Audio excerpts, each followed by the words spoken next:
Pemirsa, anak Baim Wong dan Paula Verhoeven, Kenzo El Drago Wong, baru saja merayakan ulang tahun yang ketiga pada 9 Oktober 2024 kemarin. Namun, perayaan ulang tahun anak kedua Baim dan Paula tersebut dirayakan dengan suasana berbeda di tengah kisruh rumah tangga. Melalui akun Instagram pribadinya, Paula sempat membagikan momen saat dirinya menyempatkan untuk memberikan kejutan di hari ulang tahun sang anak. Di momen kejutan tersebut, Paula sudah menyiapkan buket snack coklat dan minuman kesukaan Kenzo. Tak hanya itu, Paula juga membawa makanan untuk dimakan bersama. Oke, sekarang kita lagi mau surprisein Kenzo. Jam 2 siang aku mau surprisein Kenzo. Terus aku udah bawa mie ulang tahun. Mau makan bareng Kenzo. Mau kasih hadiah aja. Ini kenapa ada dan karena ini adalah sesuai requestan nih. Videonya lucu deh. Jadi ada sukanya kayak sekarang.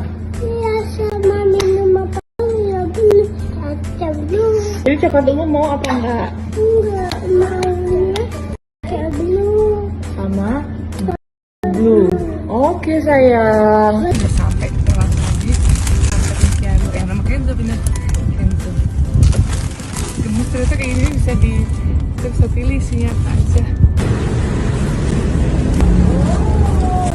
Kenzonya mana Pak? Kenzonya di mana Pak? Kenzonya di mana?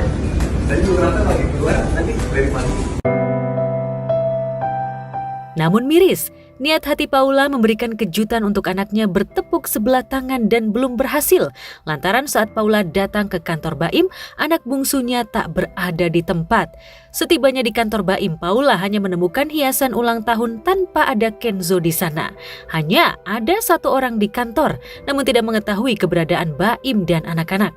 Terlihat raut kecewa di wajah Paula.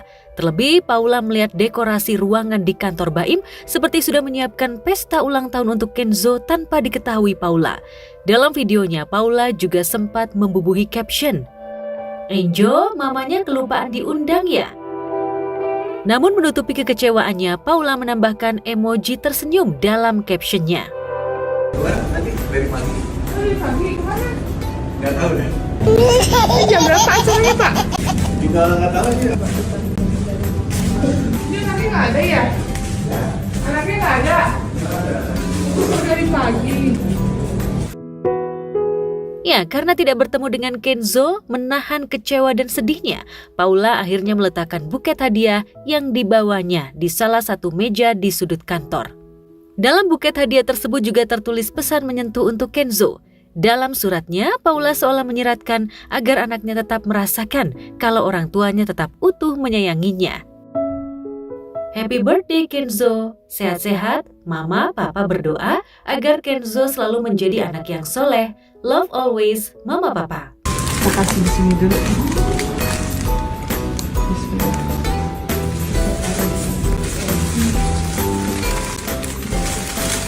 Ini bisa begini ya?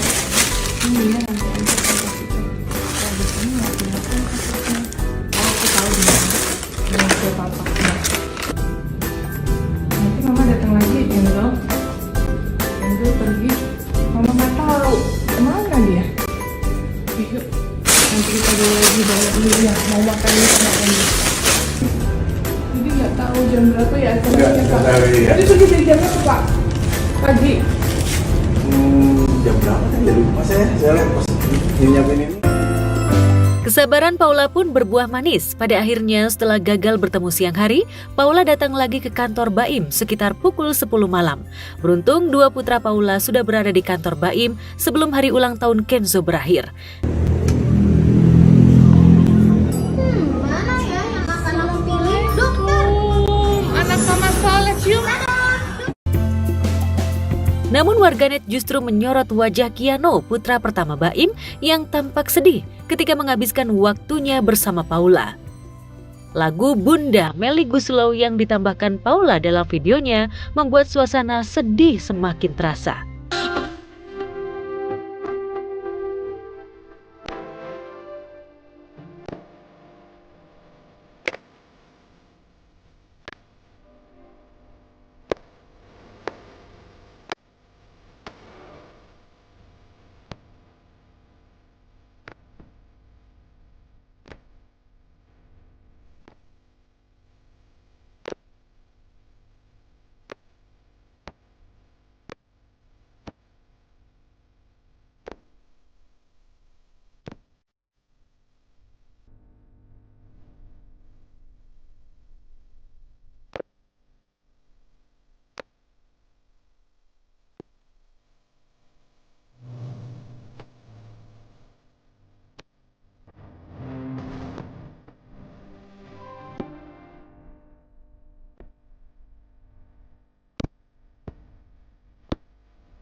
Netizen pun juga makin ramai menyorot kesulitan yang dialami Paula merayakan ulang tahun Kenzo.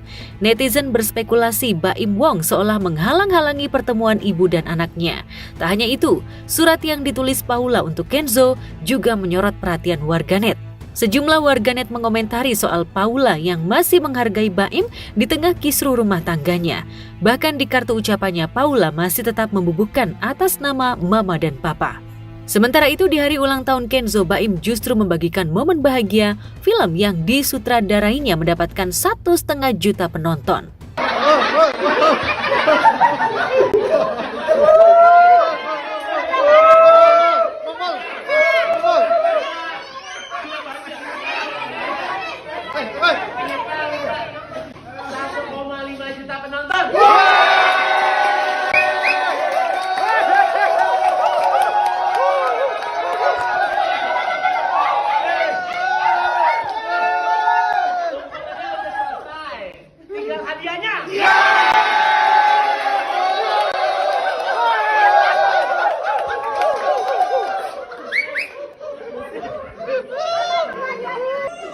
Hadiahnya semua orang di sini termasuk kakakku ini dapat 1,5 juta.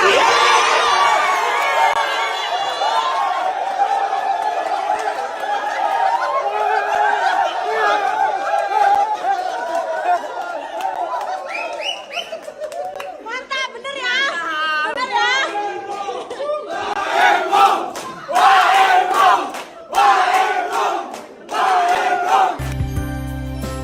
Ya, hingga saat ini Paula memang belum buka suara mengenai perceraiannya dengan Baim. Namun belum lama ini di salah satu podcast, Paula yang hadir sebagai bintang tamu sempat mengurai perihal dirinya yang selalu menomorsatukan keluarga. Meskipun saat ini diketahui Paula sudah mulai sibuk kembali bekerja dan mulai jadi businesswoman. Anak-anak juga udah mulai membesar kan, udah bisa diatur waktunya gitu. Walaupun tetap buat aku keluarga nomor satu. Jadi ngantar sekolah masih, ngantar anak, kebutuhan anak semua udah aku harus penuhin keluarga gitu. Nah baru setelah itu baru urusan aku pribadi, ngurusin sesuatu. Jadi sebenarnya lebih kayak passion sih. Sebenarnya aku juga masih belajar juga bisnisnya. Jadi aku sebenarnya belum sibuk-sibuk amat, nanti sibuk aja. Sibuk aja di media sosial ya. Enggak lah, ya makanya aku nggak sibuk-sibuk amat. Jadi sebenarnya masih terukur ya waktunya. Masih terukur dan masih sama aja. Alhamdulillah nggak ada yang terbengkalai satupun. Cuman lebih kayak mungkin ya terkadang itu mungkin karena sekarang aku punya orang sosial media kali ya, jadi aktif. Kalau dulu kan nggak pernah di syuting, jadi lebih ke situ aja. Tapi kalau dibilang dari tahun lalu juga aku sebenarnya sudah berkolaborasi juga kan dengan satu brand. Aku pengen punya sesuatu kayak pengen punya misalnya contoh bisnis fashion gitu. Tapi untuk awalnya pasti aku tes dulu marketnya. Apa sih yang masyarakat mau dari aku, apa yang aku suka. Dari situlah aku berkolaborasi sama beberapa brand. Dan di situ kita tahu, oh berarti ini ya. Berarti kedepannya nanti kalau aku bikin sesuatu sendiri, aku udah tahu nih market aku tuh seperti apa. Terus ditambah lagi kan sekarang pasti ada perubahan. Dengan aku sudah berhijab, otomatis marketnya seperti apa. Nah jadi sebenarnya itu lebih kayak apa ya, tes market aja gitu awalnya. Tapi ya kalau sekarang sebenarnya nggak ada banyak perubahan. Aku tetap masih banyak di rumah, masih punya spend time waktu sama anak-anak, sama keluarga. Ya ini lebih kayak ada orang aja yang videoin, jadi kesannya aktif di mana-mana. Dalam podcast, wanita kelahiran Semarang, Jawa Tengah ini juga mengaku dirinya memang sudah bekerja jauh sebelum menikah. Diketahui Paula berkarir di dunia modeling sejak tahun 2001. Paula mengungkap dirinya sangat suportif perihal urusan karir dan rumah tangga dan selalu tetap mengutamakan izin dari pasangan. Ya, setelah menikah dirinya bisa saja memilih untuk menjadi ibu yang bekerja. Namun, selama pernikahan dengan Baim, Paula diketahui sempat vakum sejenak dari dunia model dan fokus mengurus anak-anak dan keluarga. Belakangan, Paula baru kembali sibuk terjun ke dunia modeling dan merambah bisnis. Mungkin karena aku udah bekerja duluan sebelum menikah, jadi buat aku ya selama suami mengizinkan ya buat aku lebih prefer juga bisa punya karir sendiri juga gitu, bisa bekerja juga. Karena aku tuh sempat berpikir gini, sempat kadang-kadang kita itu jadi ibu rumah tangga itu nggak mudah loh. Betul. berat. Dan tapi sadar nggak, kita semua dulu suka merendahkan atau melihat sebelah mata tentang ibu rumah tangga. Iya. Oh, Kadang kerjanya orang- cuma di rumah gitu. Oh, cuma ibu rumah tangga gitu. Oke. Karena aku ada di masa memang maksudnya nggak, selama suami aku support, pasangan aku support gitu, itu aku akan tetap berkarir. Tapi kalau misalnya pasangan aku bilang kamu fokus aja sama keluarga, aku pasti akan lakuin itu. Tapi ada momen misalnya kemarin kita ya kayak corona apa yang aktifnya kan di rumah pas kemarin. Ada momen aku fokus sama keluarga aku gitu. Itu kalau kerja tuh kayak rasanya healing gitu loh, ngerti nggak? Jadi jangan pernah merendahkan pekerjaan ibu rumah tangga karena itu sesuatu yang berdedikasi tinggi gitu, karena ngedidik anak, terus kita harus punya kesehatan mental yang waras juga, yang selalu anak kalau dua-duanya misalnya ngerengek apa aktif belum apa, jadi sebenarnya buat aku itu nggak mudah loh gitu. Nah ya karena aku kalau bersyukur kalau misalnya memang aku dulu udah kerja dan didukung suami ya aku lebih seneng lagi sih. Paula kini semakin terlihat sebagai wanita dewasa yang mandiri. Paula juga dinilai sebagai ibu dan sosok wanita yang sabar menghadapi segala permasalahan. Di tengah kisruh rumah tangganya dan ditalak cerai oleh Baim, nyatanya Paula tetap banjir dukungan dari publik. Sebenarnya yang tahu diri kita, yang tahu kita itu kan sebenarnya diri kita sendiri.